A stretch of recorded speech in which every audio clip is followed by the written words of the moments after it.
Bismillahirrahmanirrahim. Assalamualaikum warahmatullahi wabarakatuh. Selamat sore semuanya.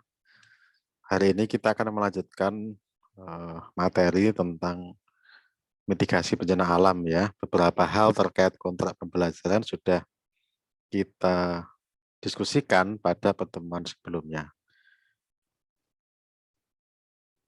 Baik, kita mulai ya. Ini mengingatkan kembali kompetensi yang harus Anda miliki, yaitu Anda harus mampu merencanakan usaha mitigasi bencana alam. Ini adalah kompetensi yang harus dicapai setelah Anda mengikuti mata kuliah mitigasi bencana alam. Kita mulai dari bencana ya. Indonesia ini terkenal sebagai negara yang penuh dengan kejadian bencana ya. Ini beberapa contoh ya. Di sebelah kiri ini saya kira ini tsunami ya.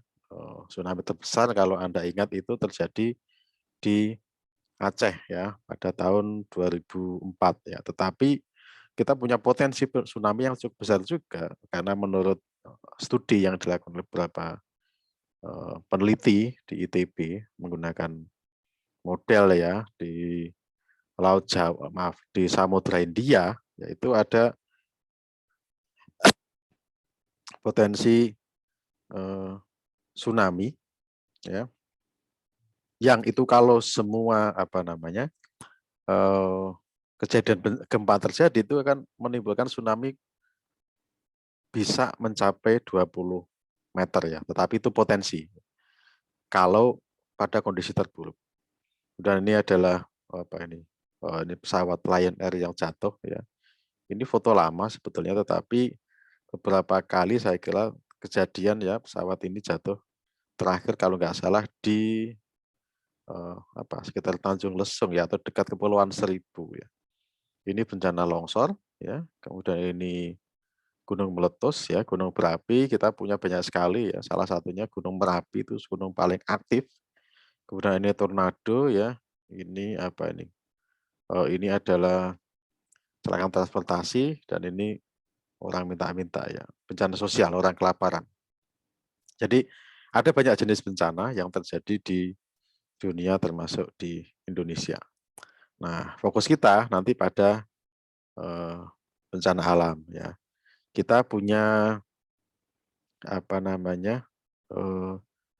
satu badan yang saya kira cukup bagus di dalam menginformasikan data bencana. Ya, namanya Badan Nasional Penanggulangan Bencana. Ini data tahun 2020 ya, seperti yang saya sampaikan tadi bahwa negara kita ini negara yang penuh dengan kejadian bencana. Pada tahun 2020 selama periode 1 Januari sampai 31 Desember 2020 itu tercatat sebanyak 4.650 kejadian bencana ya, berbagai macam ya. Ada gempa bumi, kemudian erupsi gunung berapi, kebakaran hutan dan lahan, kekeringan, banjir, tanah longsor, angin puting beliung dan gelombang pasang ya, abrasi. Ini yang bencana alam. Bencana alam kita mengalami sendiri, kita mengalami bencana pandemi COVID-19 ya. Dan korbannya tidak main-main ya. Dari bencana alam tercatat 376 orang meninggal dunia. Dan ini terjadi setiap tahun. Kalau COVID ini insidental gitu ya. Oke, kemudian peta ini menunjukkan jumlah atau kejadian bencana ya.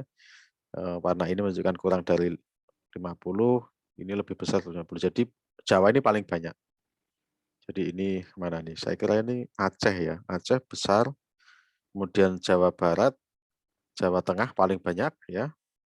Ini Jawa Tengah ya. Ini DIY, ini Jawa Timur. Jawa Tengah ini paling banyak disusul oleh Jawa Barat ya, kejadian bencananya. Jadi ini menunjukkan bahwa kita di Unsut ya, Unsut ini terletak di Kabupaten Purbalingga yang berada di Jawa Tengah. Seperti yang sudah sampaikan pada pertemuan sebelumnya, mata kuliah ini dulu dimaksudkan sebagai salah satu kekhasan dari jurusan Teknik Sipil Unsut ya, karena memang kita berada di daerah bencana. Oke. Nah, apa yang dimaksud dengan bencana ya? Tadi kita menyaksikan beberapa gambar ya, kecelakaan dan lain-lain gitu ya. Bencana pengertiannya ini kita ambilkan dari Undang-Undang Nomor 24 Tahun 2007. Jadi bencana itu diartikan sebagai peristiwa atau rangkaian peristiwa yang mengancam dan mengganggu kehidupan dan penghidupan masyarakat yang disebabkan baik oleh faktor alam dan atau faktor alam maupun faktor manusia sehingga mengakibatkan timbulnya korban jiwa manusia, kerusakan lingkungan, kerugian harta benda, dan dampak psikologis dan di luar kemampuan masyarakat dengan segala sumber dayanya. Definisinya cukup panjang ya, dan itu sebenarnya bisa kita split menjadi beberapa hal. Yang pertama adalah bencana ini sebuah peristiwa atau rangkaian peristiwa. Jadi boleh saja sebuah rangkaian peristiwa dan peristiwa tersebut atau rangkaian peristiwa tersebut itu mengancam dan mengganggu kehidupan dan penghidupan masyarakat ya. Kalau mengancam itu sifatnya nggak terjadi ya. Kalau mengganggu sudah terjadi. Jadi walaupun peristiwanya itu tidak mengganggu tetapi memberikan ancaman, maka dia dikategorikan sebagai bencana ya. Apalagi kalau sampai mengganggu ya, itu jelas pasti bencana. Apa yang terancam dan apa yang terganggu yaitu kehidupan dan penghidupan. Jadi kehidupan ini bicara mengenai status, ya, state atau keadaan ya. Sementara penghidupan ini lebih kepada sumber untuk kita hidup, namanya penghidupan. Jadi lebih terkait kepada aspek ekonomi ya. Jadi contohnya apa? Contohnya kalau bencana banjir terjadi ya, atau bencana longsor itu mengganggu kehidupan ya. Misalnya rumahnya rusak, kemudian beberapa alat produksi yang dimiliki juga rusak misalnya, maka itu mengganggu penghidupan, dia tidak bisa lagi bekerja ya. Kena banjir, laptopnya kemudian basah semua, rusak, nah itu mengganggu penghidupan. Atau yang sekarang misalnya pandemi COVID-19 ya. Ini karena kita semua harus waspada dan hampir semua orang ya khawatir tertular karena melihat bagaimana dampaknya ya.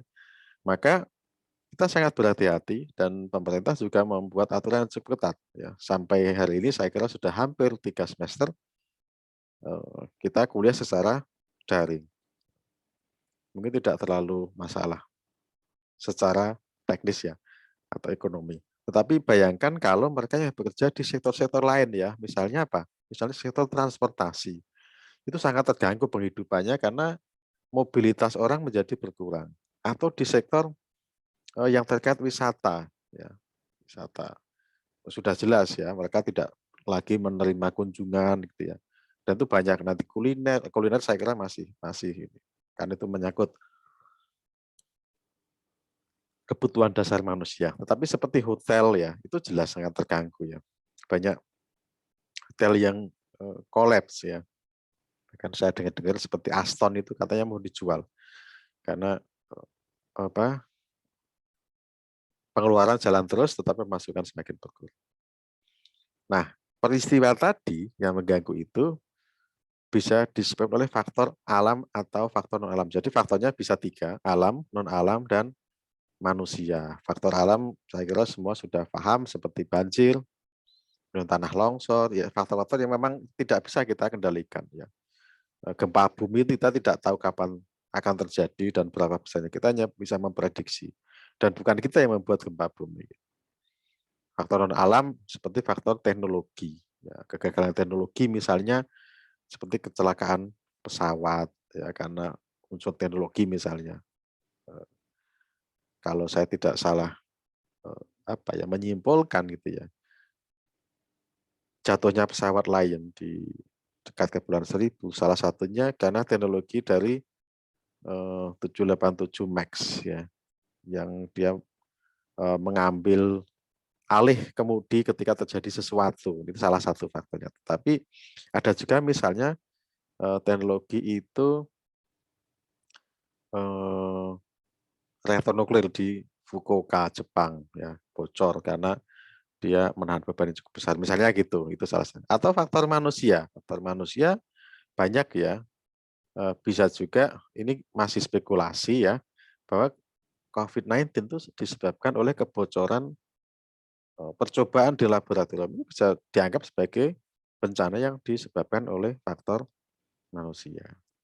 Nah, tetapi yang tadi semuanya itu harus sesuatu yang menimbulkan korban jiwa. Jadi kalau mengganggu tapi tidak menimbulkan korban jiwa ya tidak dimasukkan sebagai bencana ya. Misalnya apa? Misalnya hujan ya, hujan itu mengganggu orang nggak bisa jualan es gitu ya karena dingin, tetapi tidak menimbulkan korban jiwa, maka dia tidak dimasukkan sebagai bencana. Ya. Dan harus menimbulkan kerusakan lingkungan, nggak harus ya, masih salah satunya. Ya. Kemudian kerugian harta benda dan dampak psikologis. Ya. Dan itu di luar kemampuan manusia, maaf, di luar kemampuan masyarakat. Ya, berarti di luar kemampuan sekelompok orang ya karena masyarakat itu. Oleh karenanya beberapa kejadian bisa jadi di satu tempat itu dianggap sebagai bencana, tetapi di tempat lain tidak. Ya. Misalnya apa? Misalnya saya kira apa itu banjir misalnya. Banjir di beberapa tempat yang dia memiliki infrastruktur untuk pengendalian, maka hujan yang ekstrim itu tidak menjadi bencana karena mereka mampu menghindari atau mampu melakukan upaya-upaya mitigasi. Ya jadi itu pengertian penting dari bencana. Nah, tadi berdasarkan pengertian tadi, maka kita bisa mengelompokkan bencana setidaknya menjadi 3 kelompok besar. Yang pertama adalah bencana alam, yang kedua bencana non-alam atau non-alam ya, yang ketiga adalah bencana sosial. Ya. Apa itu bencana alam? Ya, tadi bencana yang diakibatkan oleh peristiwa atau serangkaian peristiwa yang disebabkan oleh alam. Misalnya gempa bumi ini jelas oleh alam. Tsunami ini rentetan dari gempa bumi. Gunung meletus juga alam yang bekerja. Banjir sebagian besarnya alam, tapi sebagian kecilnya juga bisa dipengaruhi oleh manusia. Karena ini sebab ya, jadi banjir itu sebabnya oleh hujan yang ekstrim dan itu asalnya dari alamnya. Kekeringan berkaitan gitu. Kemudian angin topan dan tanah longsor. Ya ini contoh beberapa bencana alam. Oke. Kemudian bencana non alam ya. Ini sebabnya jelas bukan alam ya, dari di luar alam. Misalnya apa? Tadi gagal teknologi, gagal modernisasi, ya epidemi dan wabah penyakit seperti COVID-19 ini salah satu bentuk bencana non alam.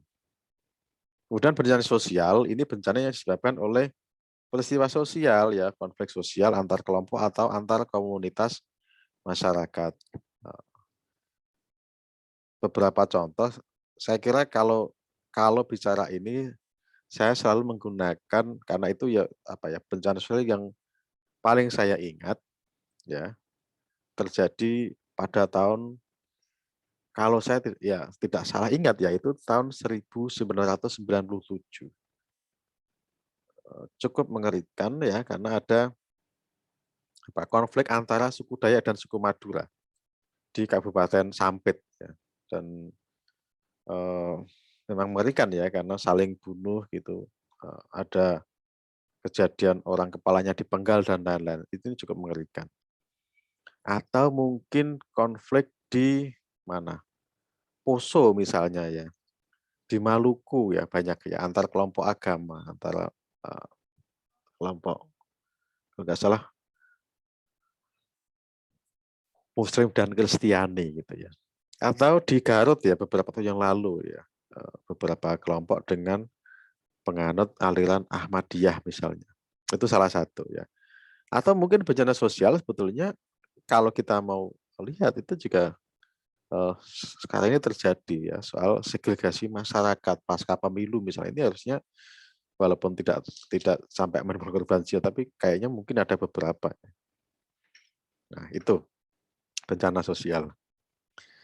Nah, kita mulai dari hal yang saya kira cukup dekat dengan kita sebagai insinyur teknik sipil, ya. Banjir. Ya. Jadi banjir itu apa? Banjir adalah aliran air yang tidak tertampung oleh sungai atau saluran, ini sederhananya ya. Jadi kalau kita punya saluran, kemudian ada air mengalir dan itu tidak tertampung, artinya meluap, maka itu disebut banjir. Tetapi kalau ada air, ya, dia belum masuk ke saluran, itu kemudian menggenang, namanya bukan banjir, itu namanya genangan, ya, atau inundation. Oke. Kemudian gempa bumi, ya, ini adalah getaran atau guncangan yang terjadi di permukaan bumi akibat pelepasan energi dari dalam secara tiba-tiba yang menciptakan gelombang seismik. Ini contoh beberapa jenis atau kejadian gempa bumi. Ya, Jepang saya kira salah satu negara yang paling baik ya di dalam mengantisipasi gempa bumi dengan banyak pendekatan ya. Kalau Anda lihat kira-kira tahun 2014 lah itu ada gempa, kemudian ada sebuah video yang menunjukkan bagaimana dua gedung tinggi itu kelihatan bergoyang-goyang ketika terjadi gempa tetapi tidak roboh. Nah, ini salah satu saya kira yang cukup berdekatan dengan dunia kita, yaitu teknik sipil. Berikutnya tanah longsor ya. Tanah longsor ini adalah gerakan massa tanah atau batuan atau percampuran keduanya ya, massa tanah dan batuan yang menuruni atau keluar lereng akibat dari terganggunya kestabilan tanah dan batuan penyusun lereng tersebut. Jadi longsor itu kalau ada ini ya, tanah bergerak kemudian dari atas meluncur. Ada beberapa mekanisme yang saya kira dipelajari di mata kuliah yang lain ya mengenai mekanisme longsor ya. Ada yang sifatnya itu luncuran, ada debris dan lain-lain ya. Oke, itu tanah longsor dan kita ini di Indonesia ini cukup banyak ya tempat-tempat yang dia rawan tanah longsor ya. Saya kira Wonosobo, Banjarnegara, Purbalingga ini tempatnya, tempat kejadian longsor. Banyak sekali kejadian longsor di sini. Oke. Kemudian kebakaran ya. Ini adalah suatu reaksi oksidasi eksotermis yang berlangsung dengan cepat dari suatu bahan bakar yang disertai dengan timbulnya api atau penyalaan. Nah, kita bicara mengenai penanggulangan bencana. Tadi sudah beberapa banyak jenis bencana ya. Oke, nah, bagaimana penanggulangannya? Jadi tadi pengertian bencana saya katakan diambilkan dari Undang-Undang Nomor 24 Tahun 2007 tentang penanggulangan bencana. Jadi ini adalah dasar hukum semua kegiatan penanggulangan bencana di Indonesia ya. Ini Undang-Undang Nomor 24 Tahun 2007 tentang penanggulangan bencana lalu diturunkan ke dalam Peraturan Pemerintah Nomor 21 Tahun 2008 tentang penyelenggaraan penanggulangan bencana.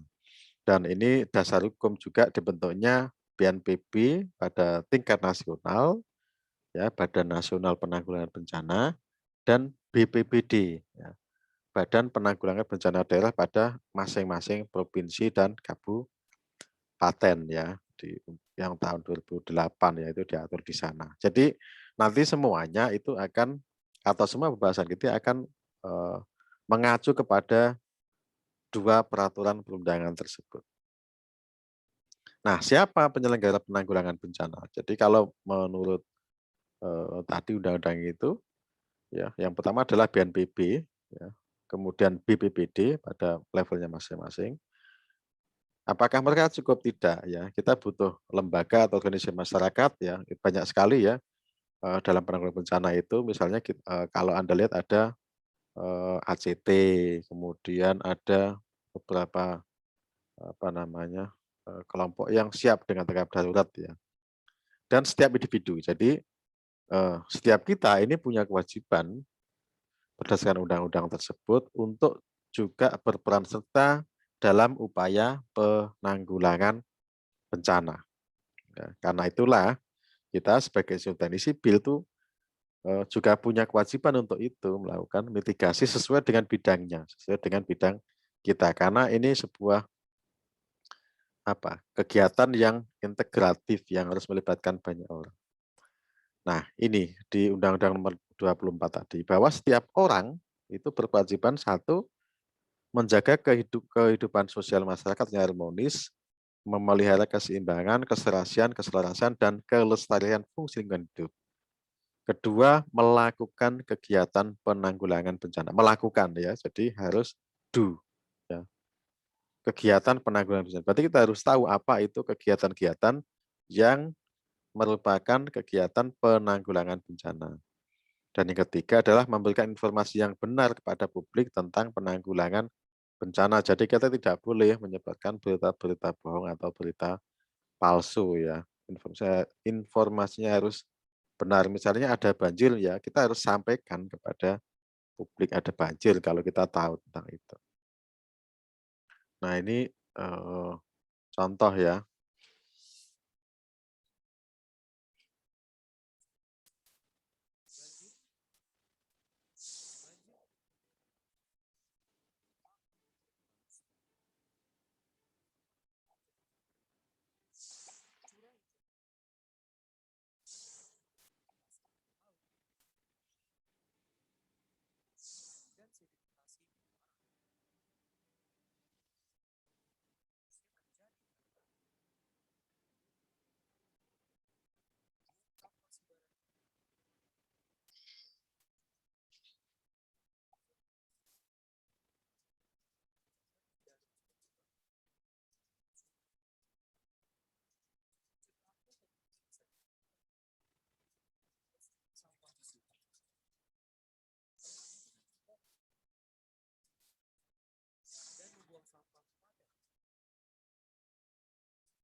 Nah, yang ini apa ini? Bentar.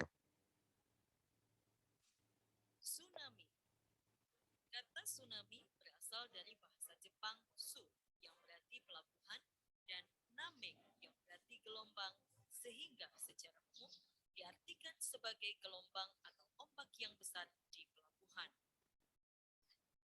Tsunami dapat diartikan sebagai gelombang laut yang disebabkan oleh gempa bumi dengan pusat di bawah laut, diikuti dengan dislokasi atau perpindahan massa tanah atau batuan yang sangat besar di bawah air.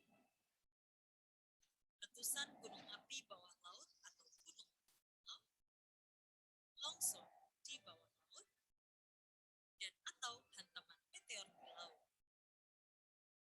Tanda-tanda akan terjadinya tsunami adalah pada umumnya di Indonesia didahului dengan gempa bumi besar dan susut laut.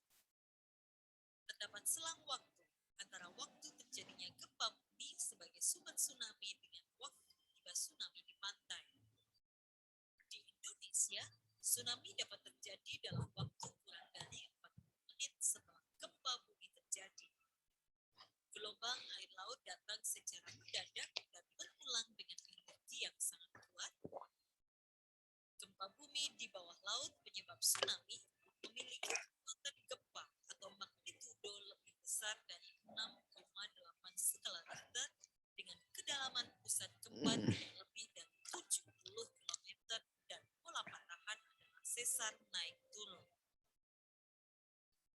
Upaya pengurangan resiko bencana tsunami dapat dilakukan dengan pembangunan sistem peringatan dini tsunami, pembangunan tempat evakuasi atau shelter di sekitar daerah pemukiman, pembangunan tembok penahan tsunami pada garis pantai yang beresiko, penanaman mangrove, serta tanaman lainnya di sepanjang garis pantai meredam gaya air tsunami. Meningkatkan pengetahuan masyarakat lokal, khususnya yang tinggal di pinggir pantai tentang tsunami dan cara-cara penyelamatan diri terhadap bahaya tsunami. Segera melapor secepatnya pada pihak berwenang jika melihat tanda-tanda akan terjadinya tsunami. Segera naik ke tempat yang tinggi, pegunungan, atau gedung yang tinggi jika melihat tanda-tanda akan terjadinya tsunami. Beritahu orang-orang sekitar dan ajak serta ke tempat yang tinggi. Jika sedang di dalam perahu atau kapal di tengah laut dan mendengar berita dari pantai telah terjadi tsunami, jangan mendekat ke pantai, arahkan perahu ke laut. Gelombang pertama biasanya disusul gelombang berikutnya. Pastikan gelombang telah benar-benar mereda sebelum turun ke daerah yang rendah. Lakukan pertolongan pertama pada para korban. Kenali ancamannya, kurangi resikonya. Video ini dipersembahkan oleh Badan Nasional Penanggulangan Bencana.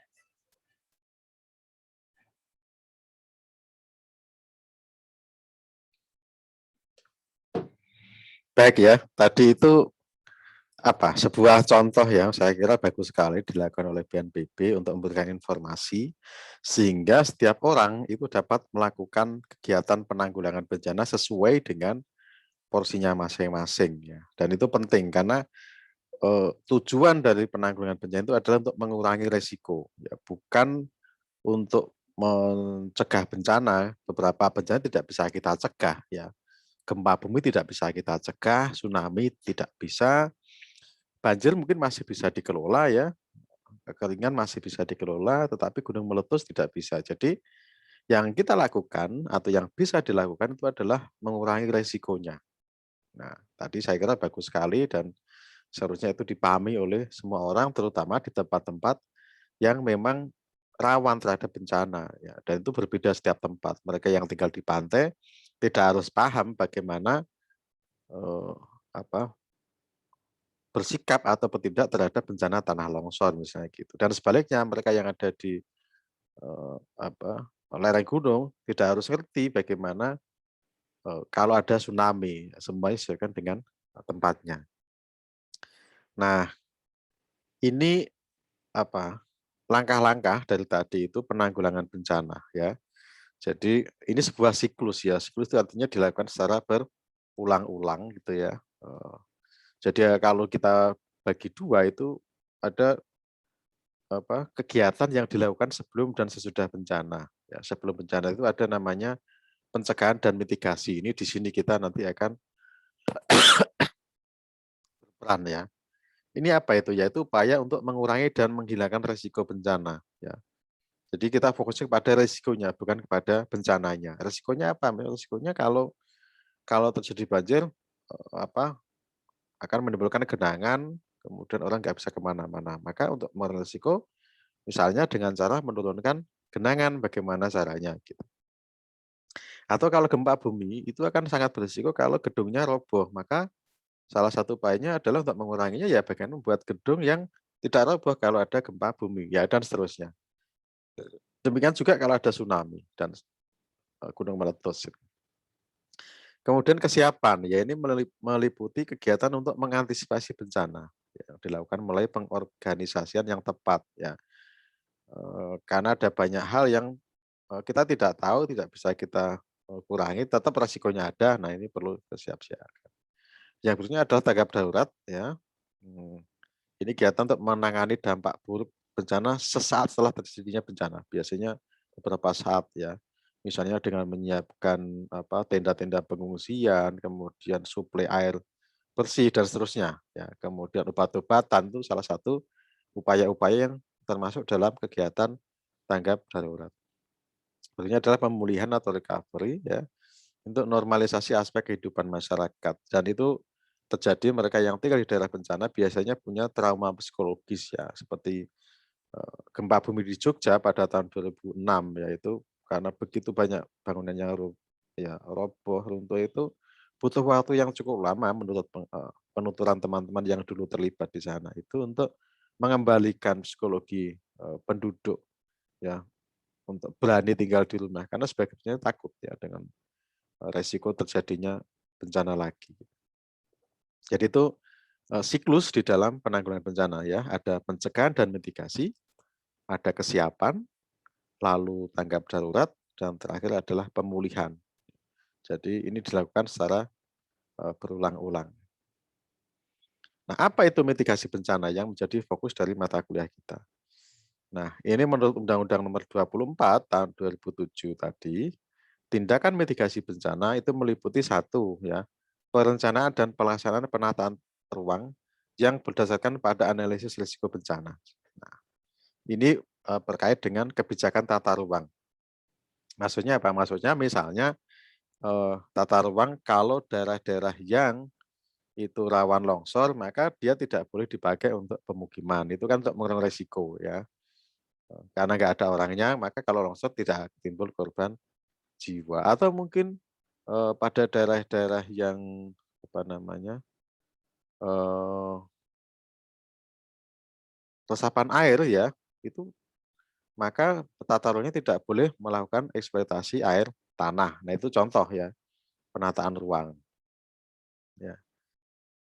Kemudian daerah-daerah yang misalnya rawan bencana apalagi ya kebakaran misalnya ya seperti di Kalimantan begitu, maka harus ada upaya-upaya tata ruang yang baik. Itu contohnya. Kemudian pengaturan pembangunan, pembangunan infrastruktur dan tata bangunan.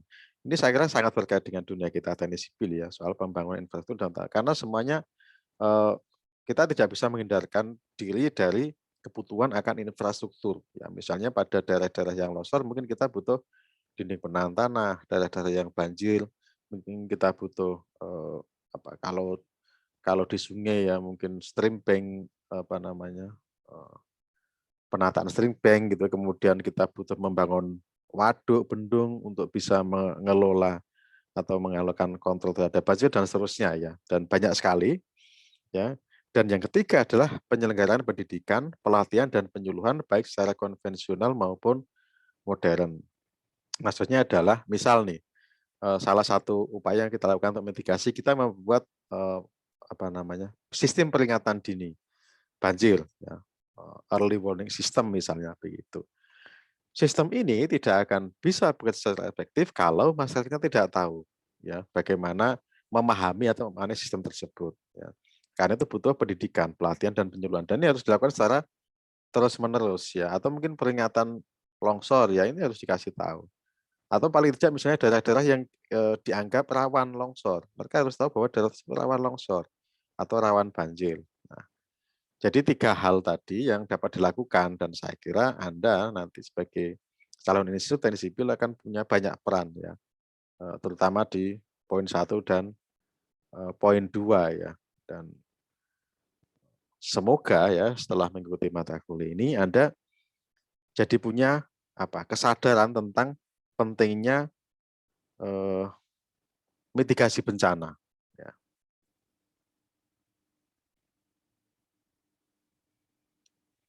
Oke. Nah, tadi saya sampaikan ya, peran Anda sebagai institusi sipil ya.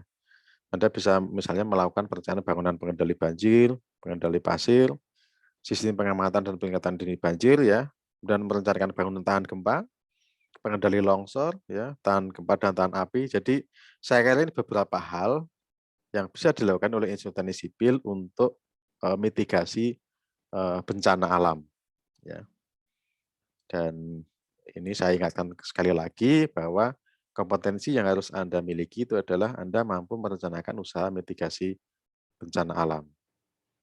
Baik, saya kira untuk pertemuan kali ini kita sampai di sini, kita lanjutkan minggu depan dengan materi mengenai analisis bencana. Terima kasih.